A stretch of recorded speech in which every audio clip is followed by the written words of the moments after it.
드디어 선공개 영상이 올라왔는데요. 정말 숨막히는 두 사람의 대화가 아닌가 싶습니다. 사원은 협박범으로부터 희주를 지키려 안간힘을 쓰는 것으로 보이는데요. 그 와중에 질투 가득한 사원의 모습은 보는 이로 하여금 흥미를 더 유발시키죠. 선공개 영상에는 희주가 선배인 상우를 만나는 듯한 모습이 나오는데요. 그런데 뜬금없이 그 자리에 나타난 사원을 보며 무척이나 놀라는 희주입니다. 갑작스런 그의 등장에 당황한 희주는 핸드폰 해킹 검사한다더니 염탐한 거냐며 따지듯 물어보는데요. 당황해하는 희주를 본 사원은 나한테 들키면 안 되는 거라도 있는 거냐며 오히려 반문하죠. 희주는 이에 반박이라도 하듯 자신과 상우 선배를 의심하는 거냐며 따지는데요. 그리고 사원의 심기를 몹시 건드리는 듯한 발언을 이어갑니다. 상우 선배 대학 선배이고 좋은 사람이라며 그를 옹호하는 듯한 발언을 해 사원을 자극하죠. 이에 사원이 급발진하며 강하게 질투하는 모습을 보이는데요. 너에게는 그런 사람일 줄 모르겠지만 자신에게 있어서는 갑자기 나타난 잡놈일 뿐이라고 말하죠. 늘 이성적이고 냉정하게 보이던 사원이 급발진하며 흥분하는 모습은 희주에게도 낯설게 보이는데요. 이어진 사원의 말에 그의 마음이 고스란히 담겨 있는 듯합니다. 우리가 알고 지낸 지는 20년이나 되었다는 말이죠. 그리고 저놈을 그리 잘 알면 자신에 대해서는 얼마나 아냐고 다그치는데요. 아마도 사원은 지금까지 자신이 희주에 대해 너무나 잘 알고 있다고 생각한 듯 보이죠. 하지만 협박범 등장 후 자신에게 희주의 허벅지 사진을 찍어서 보낸 것을 보며 모든 것이 혼란스러워진 듯 보이는데요. 어쩌면 내가 아는 것이 희주의 전부가 아닐 수도 있겠다라는 생각을 처음으로 한 듯 보입니다. 사실 자신 또한 희주가 보고 있는 자신의 모습이 다가 아니기 때문이죠. 희주가 사원에 대해 모르고 있는 부분은 크게 두 가지인데요. 첫 번째는 사원이 20년 전부터 희주를 사랑해오고 있었다는 것입니다. 자신이 가장 힘든 시기에 희주가 부르는 노랫소리에 깊은 위안을 받으며 그의 노래소리를 너무나 좋아했었는데요.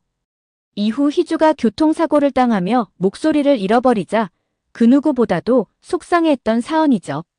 두 번째는 자신이 진짜 백사원이 아니라는 것입니다. 실제로는 자신은 혼외자였으나 아버지의 야망에 의해 사이코패스였던 진짜 백사원은 죽임을 당했는데요. 그리고 현재 자신이 그의 자리를 대신하고 있는 것이죠. 그는 어린 시절부터 늘 불안에 시달리며 자라왔었는데요. 아버지 뜻에 거슬리거나 반하는 행동을 하면 언제든 자신도 진짜 사원처럼 죽임을 당할 수 있다는 것이었죠. 그래서 희주를 정말 사랑함에도 불구하고 자신으로 인해 힘들어질까 감정을 교류하지 않고 멀리했던 것입니다. 왜냐하면 희주는 어린 시절부터 자신의 어머니에게 지속적으로 가스라이팅을 당하며 꼭두각시처럼 자라왔는데요. 사원은 희주의 이런 모습이 너무나 안타까웠던 것입니다. 희주가 엄마의 꼭두각시가 아닌 좀 더 자유롭게 희주 그 자체로 살기를 바랬던 것이죠. 이 마음은 이전 회차에서 볼 수 있었는데요. 식탁에 저녁을 차려놓은 희주가 졸고 있었죠. 퇴근 후 집에 돌아온 사원은 이 모습을 보며 너무나 사랑스러운 눈으로 바라봤는데요. 이후 사원은 예상이라도 한 듯 밥은 먹은 셈치고 다음 순서는 뭐냐고 희주한테 물어봅니다. 이는 아마도 김연희가 분명 무언가 시켰을 것이라고 추측했던 것으로 보이죠. 그리고 두 사람은 함께 댄스를 추는데요. 이때 사원은 희주한테 이런 말을 합니다. 자신 집에서는 엄마 꼭두각시처럼 하지 않아도 된다고 말이죠. 그리고 너가 하고 싶은 대로 편하게 하고 살라고 말합니다. 이처럼 희주는 모르지만 백사원은 20년 전부터 희주를 한결같이 사랑해오고 있었던 것입니다. 언니인 홍인아는 단순한 정략 결혼 상대였고 그가 진짜 사랑한 사람은 희주였던 것이죠. 어쩌면 사원은 홍인아가 결혼을 업자고 했을 때 속으로 아자라고 외치며 이것이 기회라고 생각하지 않았을까 싶은데요. 표면적으로는 어쩔 수 없이 홍인아 대신 희주랑 결혼하는 거지만 실상은 진짜 자신이 사랑하는 사람이랑 결혼을 할 수 있게 된 것이죠. 단 이것을 입 밖에 내지 않아 아무도 몰랐을 뿐입니다. 더구나 희주가 자신과 결혼을 하지 않았다면 누구나 결혼을 기피하는 개망난이한테 시집을 가야 하는 상황이었죠. 홍인아가 두 사람에게 있어서는 은인인 셈이죠. 또 다른 선공개 영상에서는 드디어 결혼 3년 만에 두 사람이 침대에 함께하는 모습을 볼 수 있었는데요. 물론 희주는 갑작스런 이 상황에 몹시 당황해하죠. 2화 엔딩에서는 사언의 오피스텔의 납치범이 폭발물을 터뜨려 사언이 경미한 부상을 입는 것으로 끝났었는데요. 희주 또한 자신이 사언에게 협박했던 음성이 뉴스에 그대로 나오자 몹시 당황했었죠. 더구나 자신은 폭발물을 터뜨리지도 음성을 뉴스에 제공하지도 않았는데요. 그런데 자신도 모르는 사이 전국적으로 뉴스에 나오고 있었던 것입니다. 이 선공개 영상은 이 일이 있은 이후의 장면으로 보이죠. 사언이 희주의 침대에 누워있는 장면이 나오는데요. 갑작스런 사언의 행동에 몹시 당황하며 놀라워하는 희주이죠. 사언은 어찌할 바 몰라 하는 희주에게 자신이 덮치기라도 할까봐 그러냐며 절대 그럴 일 없으니 꿈깨라고 얘기하는데요. 이어진 말에 우리가 함께 산 지가 몇 년인데 덮칠 거였으면 진작 덮쳤다고 말하는 그이죠. 그럼에도 당황한 희주가 멍하니 서 있자 그를 침대에 들어오게 하기 위해 자극하는 발언을 쏟아내는데요. 혹시 너가 날 덮칠까봐 겁나서 그러는 거 아니냐라고 말합니다. 그러면서 자신 없으면 올라오지 말든가라며 희주의 자존심을 살살 건드리죠. 이 말이 먹힌 걸까요? 희주는 사언에 도발하는 듯한 이 한마디에 자극받아 결국 침대에 올라가게 됩니다. 희주는 사언이 베고 있는 베개를 매몰차게 뺏어가 버리는데요. 그러자 살짝 당황하는 사언이죠.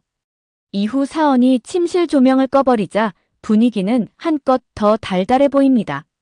희주는 천장을 바라보고 사언은 희주를 바라보며 누워있는데요.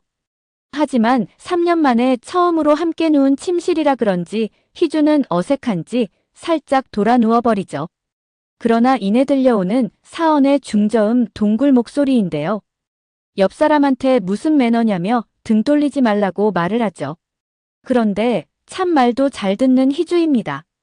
분명 사언은 등을 돌리지 말라고 했을 뿐인데 어느새 사언을 바라보고 누워있는데요. 두 사람이 이렇게 가까이에서 서로의 얼굴을 자세히 바라보는 건 아마 처음이지 않을까 싶습니다. 희주를 바라보는 사언 표정에는 무표정함이 가득했지만 거기에는 보이지 않는 애틋함이 묻어있죠. 사언의 머릿속에는 여전히 희주 걱정으로 가득해 보이는데요. 자신의 개인 사무실까지 협박범한테 털린 것으로 보아 집도 안전하지 않을 수 있다고 말하는 그이죠. 하지만 오늘 밤만큼은 안심하고 자라고 말하는 그인데요. 이는 자신이 옆에서 지켜줄 테니 마음 놓고 편히 자라는 말로 들리죠. 겉으로는 무심해 보이는 사언이지만 희주의 마음속에 얼마나 큰 불안이 자리하고 있을 줄 알았던 것입니다. 그래서 불안으로 잠 못 잘까 옆에서 지켜주고 싶었던 것이죠. 그리고 납치되면서 칼로 위협까지 받았던 희주에게 몹시 미안했던 것으로 보이는데요. 납치되었던 날 있었던 일은 나쁜 꿈 꿨다고 생각하라고 말하는 사언이죠. 그리고 당시 자신이 했던 말로 인해 희주가 상처받았을까 걱정되었던 것으로 보입니다. 그때 들었던 말도 다 잊어버리라며 의미를 두지 말라고 말하는 그이죠. 협박범으로부터 희주가 납치당했었다는 말을 들은 사언은 희주의 목에 난 상처를 보며 엄청나게 흥분한 모습을 보였었는데요. 너가 감히 내 여자를 건드려라는 듯한 반응이었죠. 직접적으로 희주에게 사과를 하진 않았지만 자칫 잘못하면 죽을 수도 있었다는 생각에 엄청난 죄책감을 가졌을 것으로 보입니다. 하지만 희주의 머릿속에는 여전히 사언의 말이 생생하게 남아있는데요. 시체가 나오면 연락하라고 했던 말입니다. 사실 이런 상황에서는 희주가 아닌 어떤 사람이라도 배우자에 대해 오만 가지 정이 떨어지지 않을 수 없죠. 하지만 이 또한 희주 엄마 김연희의 거짓말에서 비롯된 것이었습니다. 사언에게 협박 전화가 걸려왔던 그 시간 사언은 혹시나 하는 마음에 희주 엄마에게 전화를 했었는데요. 그때 김연희가 사언에게 거짓말을 했던 것입니다. 희주는 자신의 집에 있고 저녁 먹여서 보낼 거라는 말이었죠. 사언은 자신의 부인을 한 번도 공개한 적이 없기에 납치범이 거짓말을 하고 있다고 생각한 것입니다. 그래서 죽이고 싶으면 죽이라고 말하며 시체가 나오면 연락을 하라고 했던 것입니다. 하지만 이러한 사실을 전혀 몰랐던 희주였는데요. 아무리 정략 결혼이라지만 사원의 말에 상처를 받지 않을 수가 없었던 것이죠. 결국 거짓말은 또 다른 거짓을 불러오고 오해는 또 다른 오해를 불러오는 것입니다. 차라리 사원이 처음부터 엄마와 통화한 사실을 이야기했다면 희주가 이렇게 오해하고 상처받을 일도 없었을 것입니다. 오늘 영상은 여기까지입니다. 구독, 좋아요는 언제나 제게 큰 힘이 됩니다.